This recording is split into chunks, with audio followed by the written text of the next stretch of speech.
دوستوں، حضور پاک نے ارشاد فرمایا، کوئی ایسا شہر نہیں ملے گا جسے ڈزال پامال نہ کریں سوائے مکہ اور مدینہ کے، کیونکہ ان کے ہر راستوں پر فرشتے کھڑے ہوں گے اور فرشتے ان کی حفاظت کریں گے۔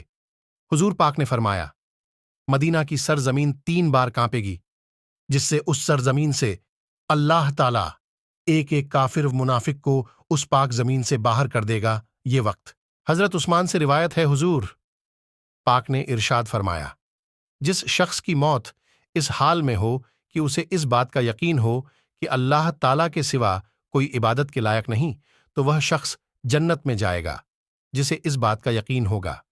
ہمارے لیے کتنی بڑی بات ہے کہ ہمارے یقین کی برکت سے ہی ہمیں اللہ تعالیٰ جنت میں داخل فرما دیں گے، اس لیے اللہ پر یقین رکھو۔ رسول اللہ صلی اللہ علیہ وسلم نے ارشاد فرمایا، جب رمضان کا بابرکت مہینہ آتا ہے تو جہنم کے دروازے بند کر دیے جاتے ہیں اور جنت کے دروازے کھول دیے جاتے ہیں اور شیطان کو زنجیروں سے باندھ دیا جاتا ہے۔ لیکن افسوس ہے ہمیں اپنے آپ پر اور مسلمان پر، ہم پھر بھی رمضان کی قدر نہیں کر پاتے۔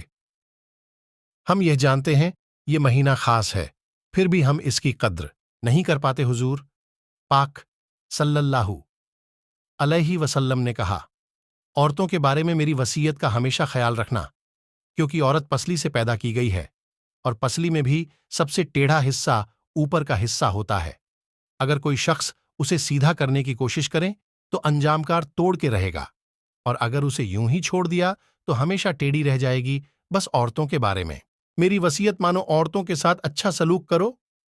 حضور پاک نے ارشاد فرمایا، میری امت کے لوگوں کو وضو کے نشانات کی وجہ سے قیامت کے دن سفید پیشانی، سفید ہاتھ پاؤں والوں کی شکل میں بلایا جائے گا، اور تم میں سے جو شخص اپنی چمک بڑھانا چاہتا ہے وہ بڑھا لے، مطلب وضو اچھے سے کر لے، اور اللہ کی عبادت کرنے سے پہلے اچھے سے وضو کرنی چاہیے۔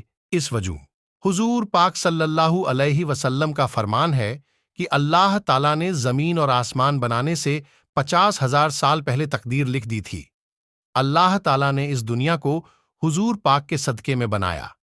اگر حضور پاک نہ ہوتے تو دنیا بھی نہ ہوتی، نہ آسمان ہوتا، نہ یہ زمین ہوتی، اور ہمیں کسی مقصد کی خاطر اللہ تعالیٰ نے دنیا میں بھیجا، لیکن ہم اس مقصد کو بھول مٹی کہاں سے مل گئی۔